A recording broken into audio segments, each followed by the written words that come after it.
All right, so I am now beginning recording. Yeah, once again, welcome to this session of the Lean Six Sigma Training Forum here at Cal Poly. All right, so you can see the stuff that we're going to cover today. We've covered some mechanics on making sure that everybody can see and hear clearly. Let's see, let me go down here. This is just a heads up. So Laura has been working diligently with the folks at Cal State Fullerton to make sure we got a new portal up and running. I think we're doing pretty well on that. Laura's going through and fixing some due dates on quizzes and whatnot. But at this point, everybody should have access to the new portal. Is there anybody that does not have access? You go ahead and raise your hand if you don't have access. Hang on a second, I'm getting a phone call from somebody here. Let me make sure it's not a student. Hello, this is Sir Olson.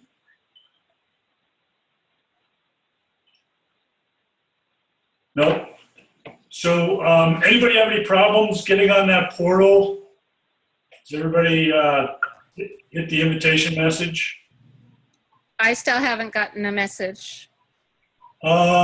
This is Judy. So I saw a message from Matt today saying that he sent something to you. Is that right, Laura? Yeah, I got that email as well. I know when I got the email, it got sorted to a weird location in my inbox. Have you checked all locations, or is it just your main? Well, I really don't have any additional locations because I'm not using Outlook or anything that automatically segregates information. But does it have like a spam function or anything? Not much, but I can go and check, and I'll go out to my actual mail server and see if it's maybe gotten sorted at the server level. Okay. I have a similar issue. Pardon. Yeah. Okay. So Judy, if we can't get that straightened out, let's get in touch either at the end of this class or tomorrow. Okay. Okay. All right. Thanks. Anybody else have any problems getting on the portal? You can start browsing around, taking a look at what that looks like, okay? So here's where we are in the class. We're now, let me go ahead and get the pen here. So we're now in this session 3. So we're looking at sessions 3 and 4 on more steam. So we're in the define stage. We're going on to session 5 next time. Just a little thing is we got this mini project. Your draft charters are due, and they're due on this Sunday. Okay, so at the as opposed to being at the end of week 4, they're at the beginning of week 4. So those draft charters are due this Sunday. Any questions about draft charters or what's required on that? You should have learned about how to create a charter on the Morse material. There's also stuff in Engine Room for a template. I've provided some templates on the new portal also that you'll be able to take a look at, as well as some examples from previous projects where you take a look at what good project charters look like. So any questions there? Okay, let's go ahead and move forward then. So this is our dashboard. We're up to date through the 4 sessions. You can see as far as percent correct goes, you guys are tracking right along with what was the historical average at about 96%. On those. On-time delivery, not as great as we'd like to sort of see it, but still sort of tracking pretty close. I've added this new feature where we've got online attendance. Whoop. And I keep on hitting things that cause me to move forward too fast. So we've got online attendance. So we went from 25 the first week to 27 the second week, Now this is our third week and we're only at 19, now 21 participants. So we're looking at 21, so the percentage will go down a little bit this week. We've got some other statistics for the course there that you can also take a look at. All right. So what I want to do is I want to do a little chat room exercise. What we're going to do is I want you to start to get used to telling your green belt story or your black belt story or your transactional green belt story.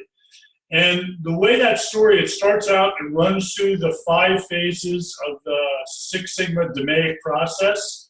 So define, measure, analyze, improve, control.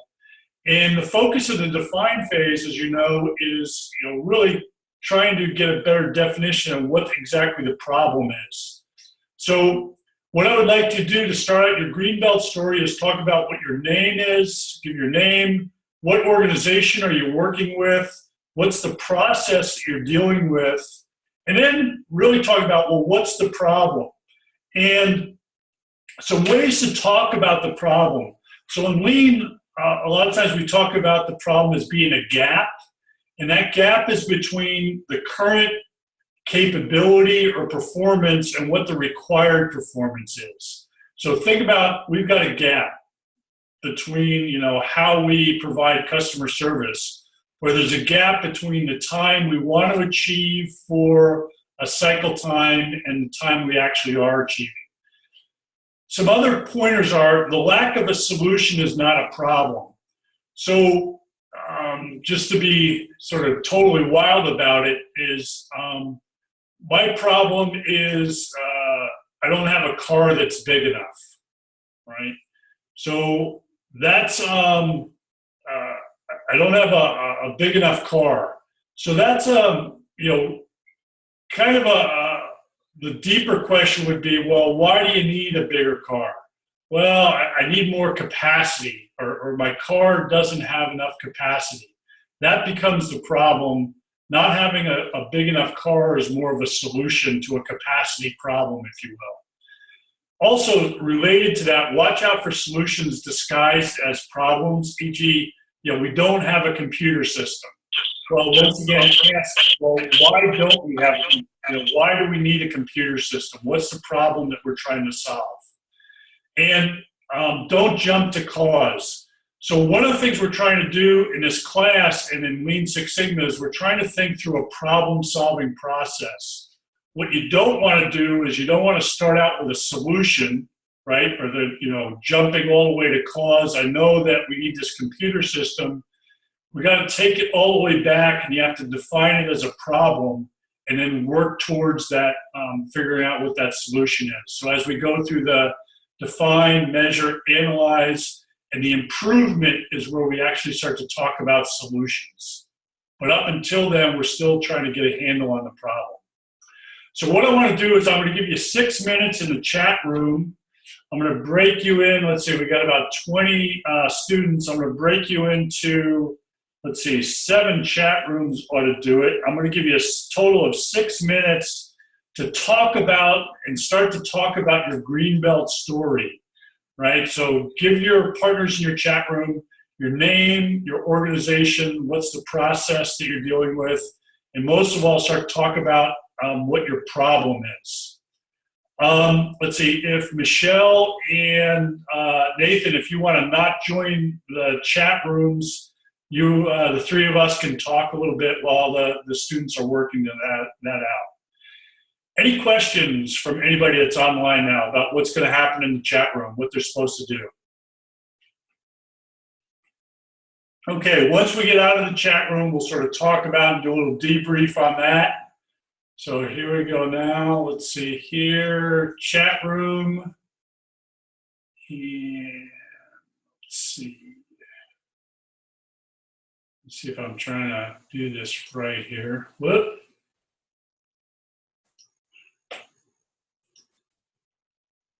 Breakout rooms. Okay, so I'm going to make breakout rooms. I'm going to make 7 breakout rooms here. So that ought to give 2 or 3 per breakout room. I'm going to go ahead and create breakouts automatically. So there you go. And you can go into your breakouts. And like I said, Nathan, if you and Michelle want to sort of come out of your breakouts, you can spend your time chatting with me a little bit. So I'm going to open all rooms here. And you're going to have to go ahead and join, and we will see you at the end of 6 minutes.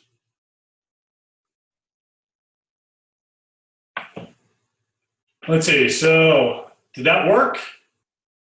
So we got, hey, so Dominic, did you get in, did you get to join a chat room? Dominic, are you in a chat room?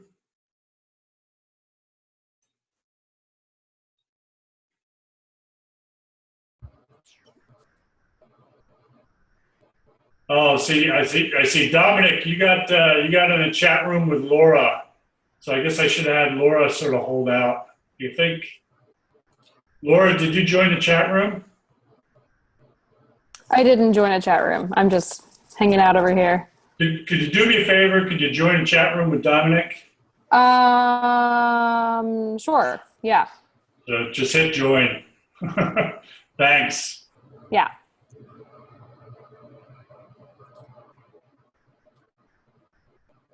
All right. And so Nathan and Michelle, I just want to sort of introduce you guys. So Michelle, Nathan is going to be our guest speaker. He's from Freudenberg Medical down in Carpinteria. Nathan, Michelle is a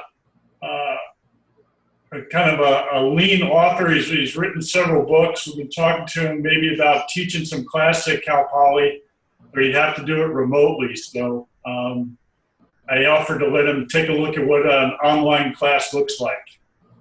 Oh, okay. Nice to meet you, Michelle. Well, likewise. I didn't join the chat room because I don't have a green belt story. So. Yeah.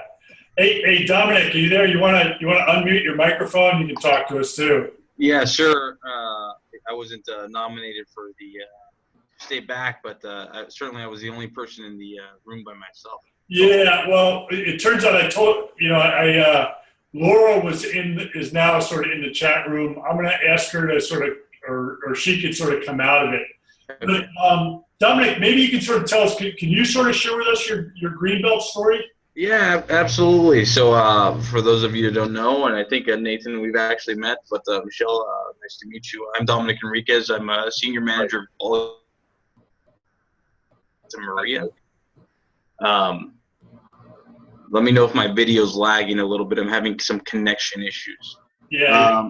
You took for a second. You're the senior manager where? The quality assurance at Zodiac Seat-Shells in Santa Maria. Ah, okay.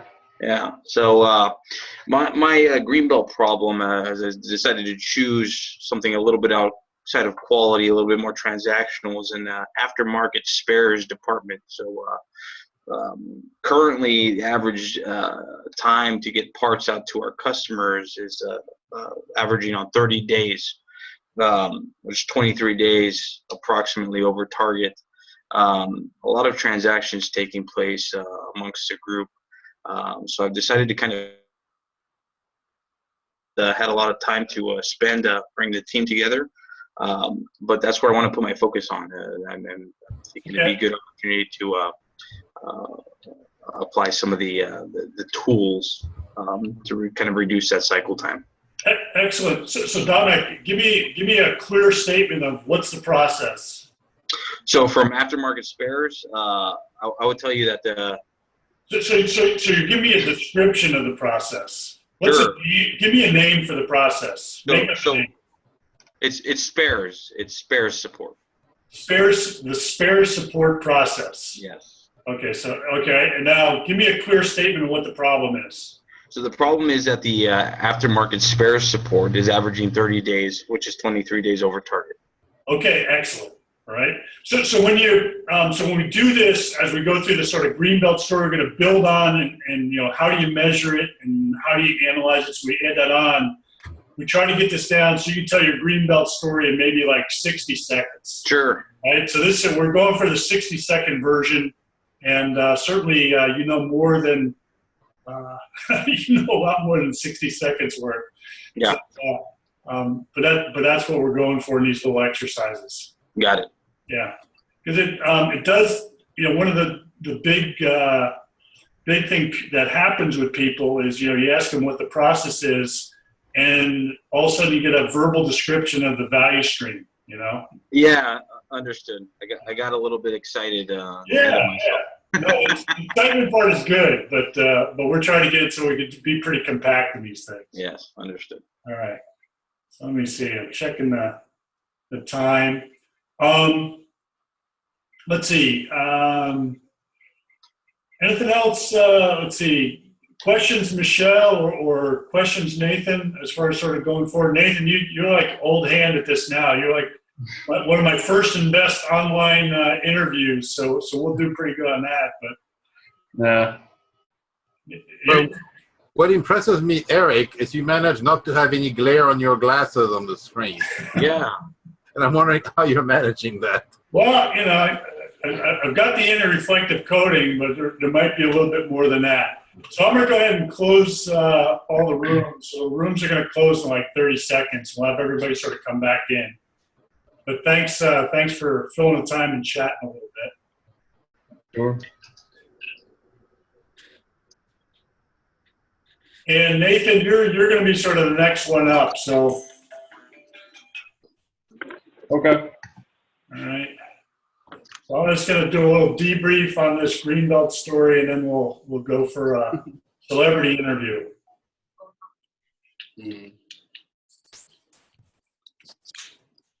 Okay, so welcome back. Everybody should be back from the chat room. So Laura, actually we had Dominic and you sort of like ships passing in the night. So when I sent you into the chat room, he came out and chatted with us a little bit. So. Oh, okay. Yeah, I was in there by myself, but I just, it was fine. Okay, good. So hopefully everybody had this chance to start their Greenbelt story. As I said, we talked to one of the students. I think one of the challenges here is trying to make these things concise. So your name, your organization, usually pretty concise from the get-go. The danger on the process is you start to describe the process. What I'm really looking for at this point to keep this story short is for you to name your process. So we're looking at the customer service process, or we're looking at the phone manufacturing process. What's the name of the process? And then, what's the problem? Hopefully some of you struggled a little bit with that and getting better. Is there anybody that wants to try their Greenbelt story for us? Ready to try to do this live? So if you are, go ahead and raise your hand. It'll help us get to know a little bit about you. So do we got any brave souls out there? So Judy, go ahead. Why don't you go ahead and take a shot at it? Give me your Greenbelt story, at least up to this point. Okay. So my name is Judy Hastings, and I work for an e-commerce organization called Kibo Commerce. And I'm looking at a time tracking process for support personnel. Excellent. And the problem is to find meaningful ways to gather metrics about resource use. Okay, I'm just sort of thinking about like how to state that problem. Like there aren't any good ways to We have no ways. use. We have no ways for monitoring that for support personnel. Okay. All right, so that might be something, yeah, so I could sort of work on the wording on that a little bit, but I can see where you're going. Sounds like a great problem. I think when you just say something to watch out for going forward, when you get into that measure phase, we're going to have to talk a little bit about, even when you're not measuring something, that in itself is an approach to measurement, right? There might be like current state is there's just some gut feel where there's a sense that you don't have enough information about something. Does that sort of make sense? Almost. Yeah, almost. Okay. Well, let's talk about that more when we get to the metrics piece of this. Okay. Okay. All right. So with that, thank you for sharing that. We've got at least one brave soul in the class. Let's go ahead now and switch over. I want to switch over now to our celebrity interview. And by way of introduction, I've got our celebrities to help me out with providing a little fill-in-the-blank version of what that looks like. So let me first stop sharing my screen. All right. And so I want to introduce Nathan Adair. He has 4 years experience in lean. So the majority of his experience is in lean manufacturing and facilitating Kaizen events. Currently, he's the assistant growth manufacturer for Freudenberg Medical Products Manufacturing. And as assistant growth manager, this means that he's responsible for managing the Lean and Six Sigma system at his specific branch in Carpinteria. So Nathan, welcome. You're gonna have to unmute your microphone in order to talk here. And Thank you. there you go. So take it away, Nathan. Oh, wait a minute. I gotta ask you a question. This is a celebrity. Man, I'm used to the live version here. So what tell us a little bit about your current position and its relationship to lean. Yeah. So my current position, as you said, I'm in charge of the Lean and Six Sigma for my specific plant. My relationship, I mean, we're basically as close as you can get. I don't really know how better to say that. What I do is I communicate with the other managers in my facility, and then they kind of bring to me what are their troublesome areas. I go out and do some research, figure out what's kind of drill down into that area about what's our problem looking like, bring that back to them, and then we all kind of agree on what the Kaizen event's going to be, and then we assemble a team out of the people that make sense, and then I lead that event and see that through to some type of a finished product of a change that we'll be putting in place for that. Okay, cool. And how many Kaizen events do you do, like a year or a month, or is there some kind of frequency number you could give us?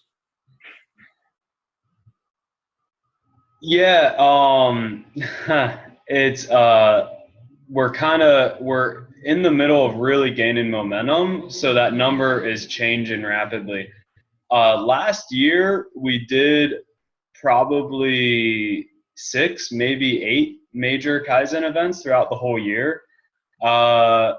In the past 2 or 3 months, we've been doing 1 Kaizen event a week. So I believe we've done about 15 so far this year. All right.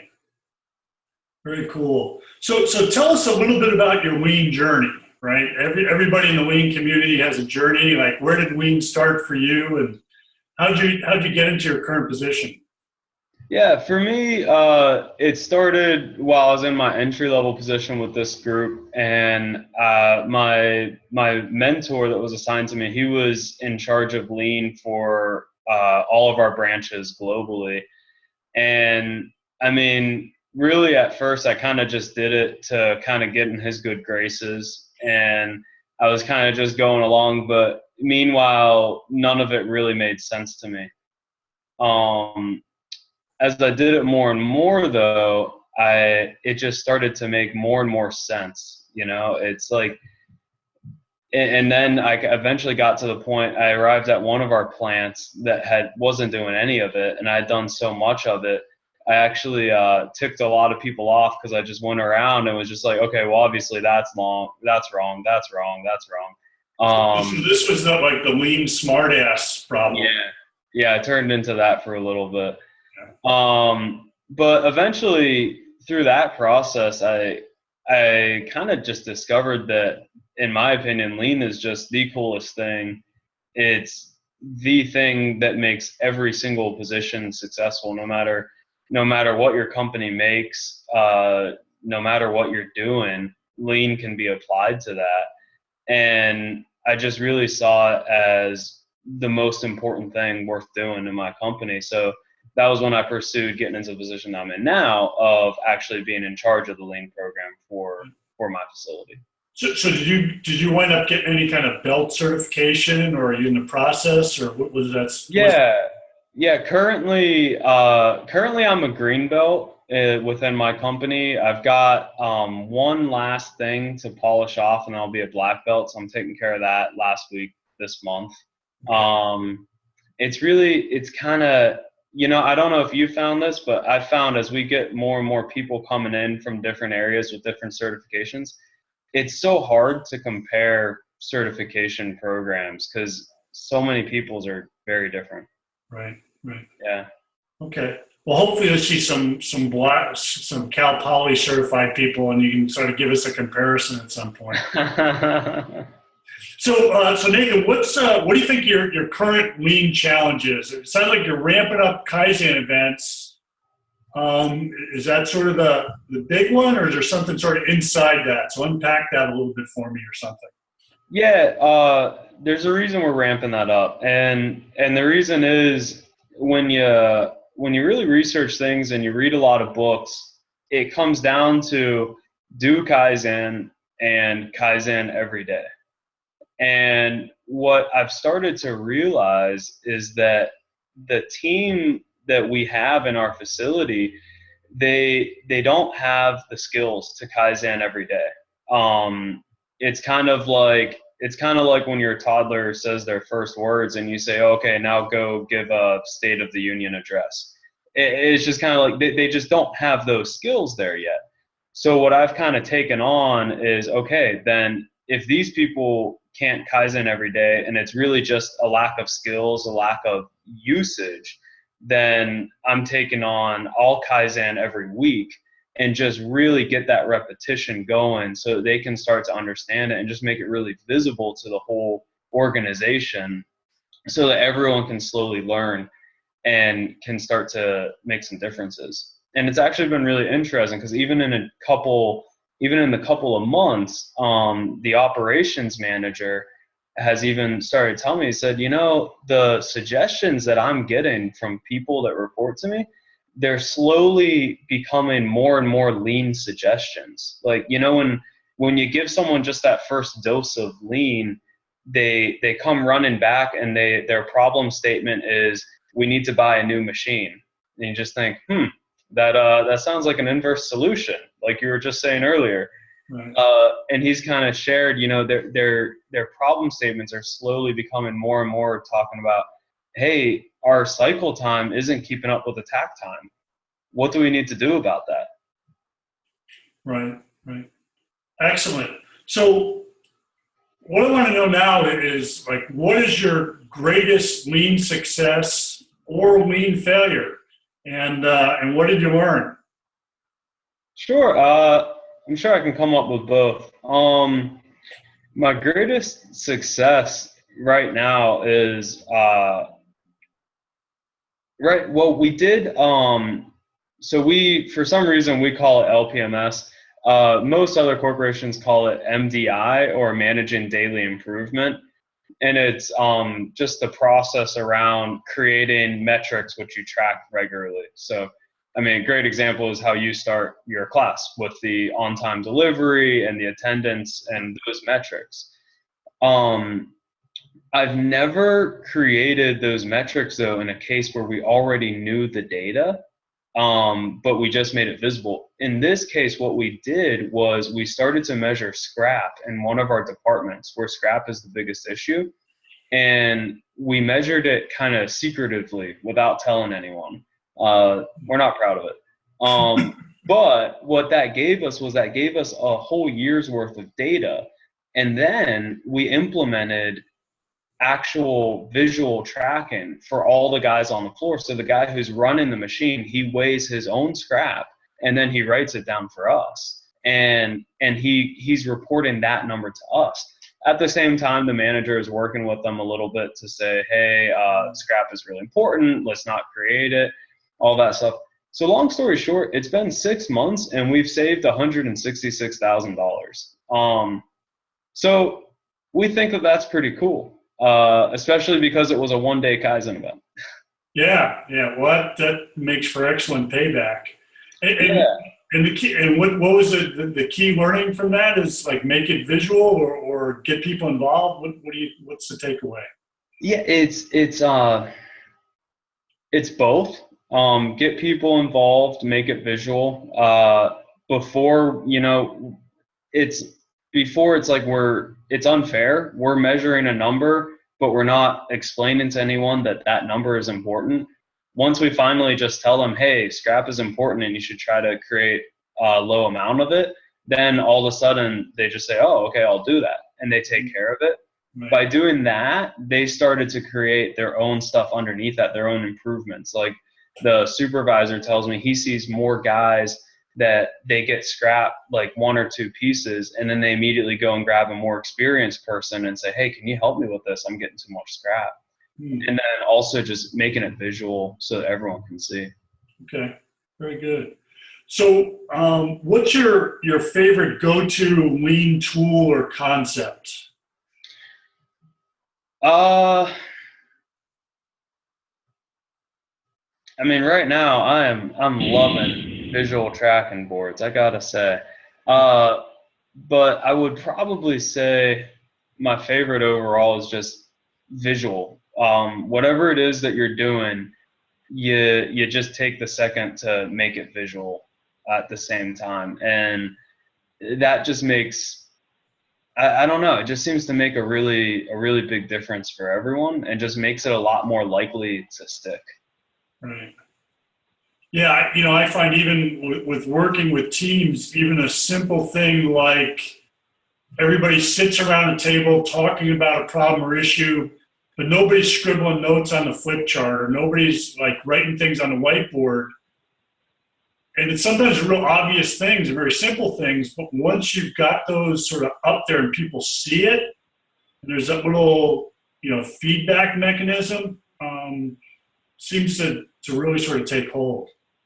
Yeah, I've noticed the same thing from a facilitation point of view. Yeah. When the conversation sometimes gets very circular, and people keep bringing up the same issue over and over again. Yeah. And to your point, if you just take the time to write it down, then all of a sudden those people feel satisfied and they don't bring it up. Oftentimes we have one whole kind of pad of paper that's just labeled parking lot.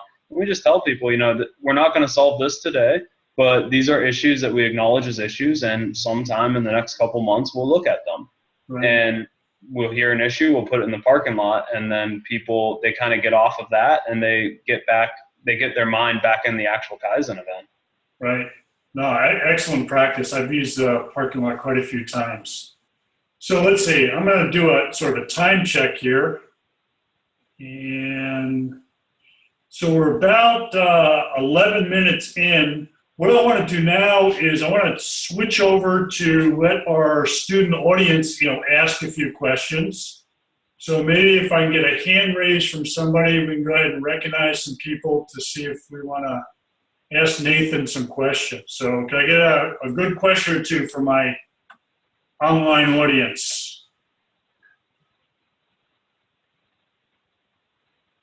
So go ahead and raise your hand if you got a question. We'll give everybody a second to think.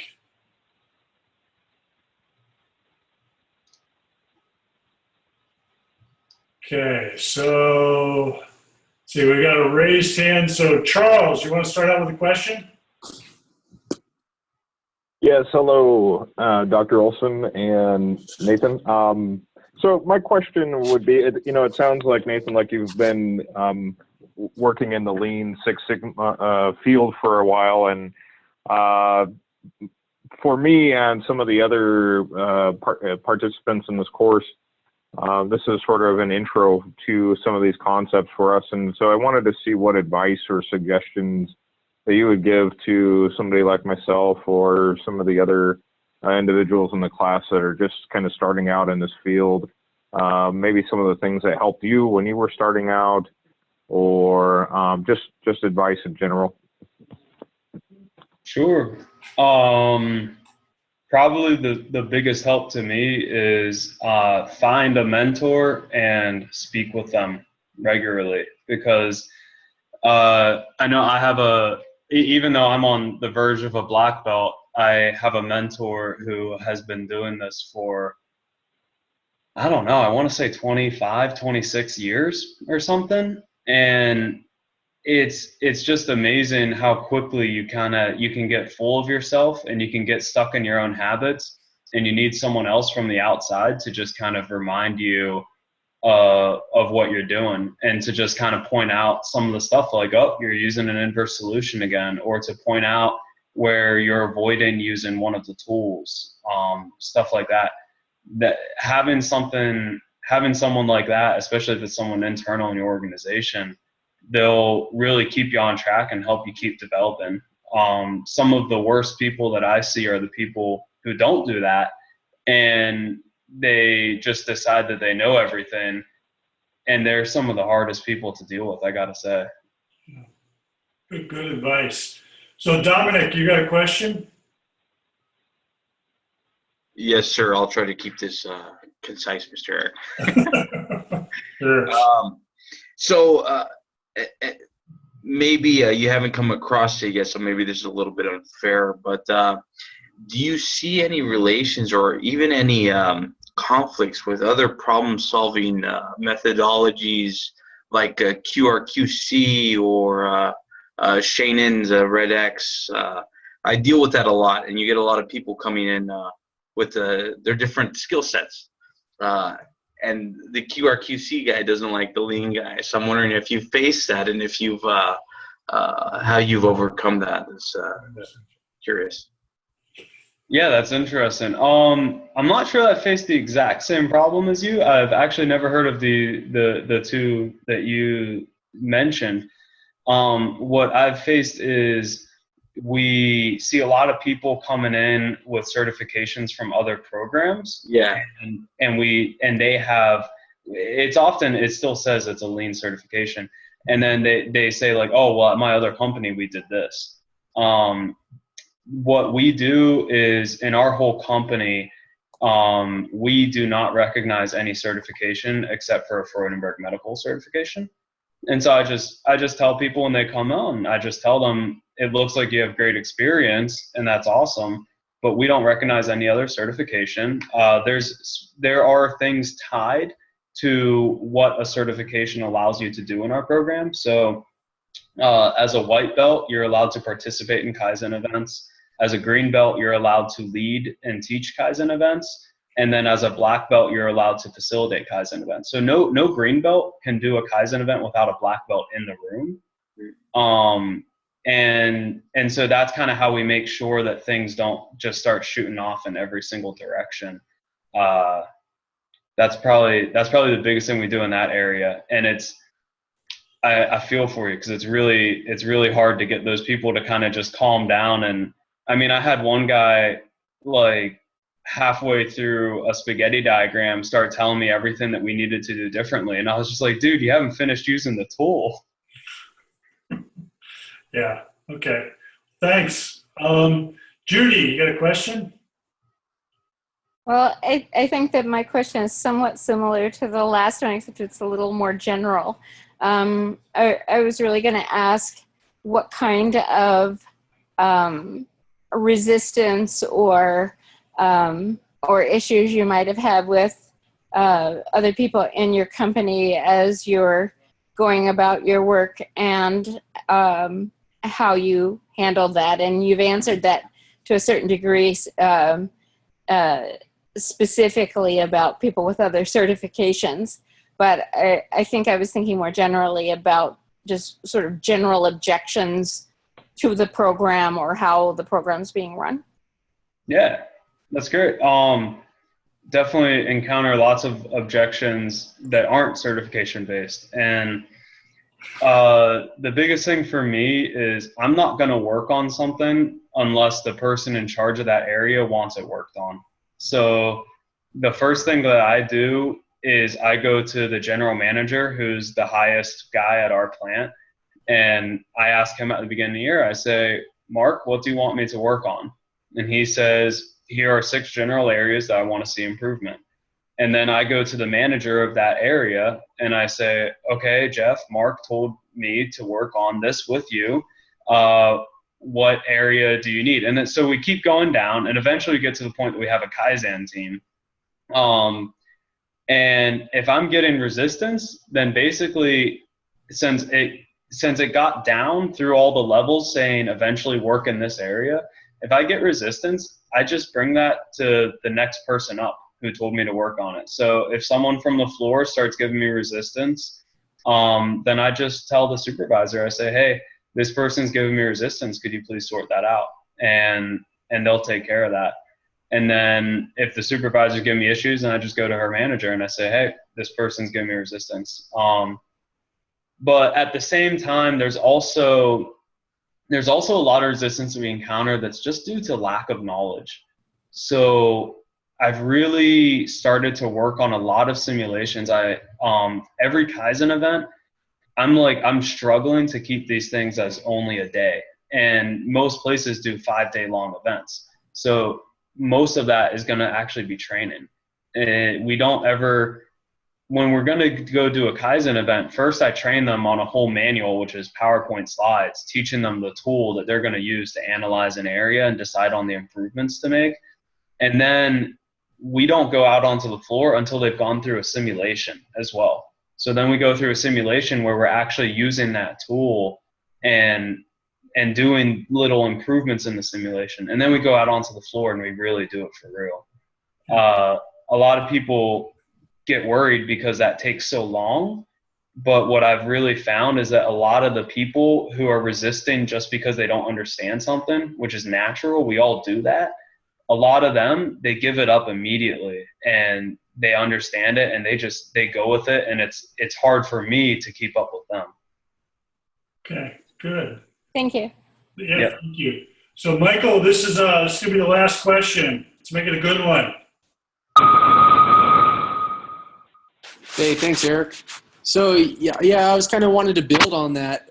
If you come to a facility where no one is really familiar with lean concepts or has never even really heard of them, what were sort of your actual physical approaches or steps that you took? And then maybe do you have some examples of some of the Kaizen's events that you've worked with? Yeah. So what you do when you're kind of just getting into it with a facility, the best advice that I heard was make physical changes, because it's hard to pull physical changes back. So find the change that is something not being 5S'd and go out and actually tape the thing and label it and get that there. Or find the change that is one machine being too far away from another machine and move the machine. Because if you move a 2-ton machine, it's going to be hard for people to go ahead and move it back. They're going to kind of be forced to live with it for a little bit. And then they'll start to notice all the better things that start to happen, and they'll just kind of start to teach themselves. And then what was your second question? That was kind of it. Just more of the actual examples of the Kaizen's events that you've dealt with. Sure. I mean, I've got a million examples. We just did an event today that was all about. It was actually Judy's Greenbelt story reminded me of it, because our event today was, we looked at the tack time from customer demand, and then we looked at the cycle time, and what we realized was that the cycle time was telling us we only need one person in this cell. So then we were kind of confused, and we said, well, but we often have 2 people. So what's going on there? And we said, basically, we had to kind of put our ego aside, and we had to say, we don't know what's going on there. So we had a Kaizen event based around how are we going to create a metric measuring system and start to harness the metrics that will tell us in a month or 2 months what's going on there and what we need to have the engineering team fix. So that was our event that we just wrapped up 3 hours ago.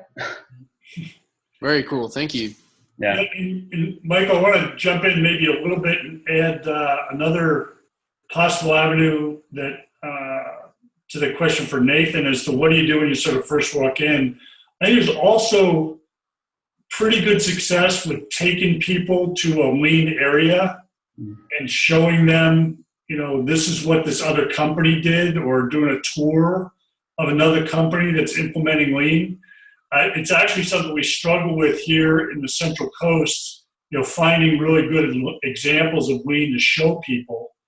But, seeing is believing, I think. And, I like Nathan's idea of making something physical happen, 5S or moving the big machine, but also taking them someplace which is already on that lean journey is also an effective starting point, I think, for a lot of companies. Yeah, I think that's true. And I've seen improvements that way as well, because it just gives you that, it just kind of breaks through the whole this will never work thing. We also have simulations that kind of are like a factory in complete disarray, and then we take it through several lean steps, and you can see it in the end. That was a big converter for me when I first did one of those.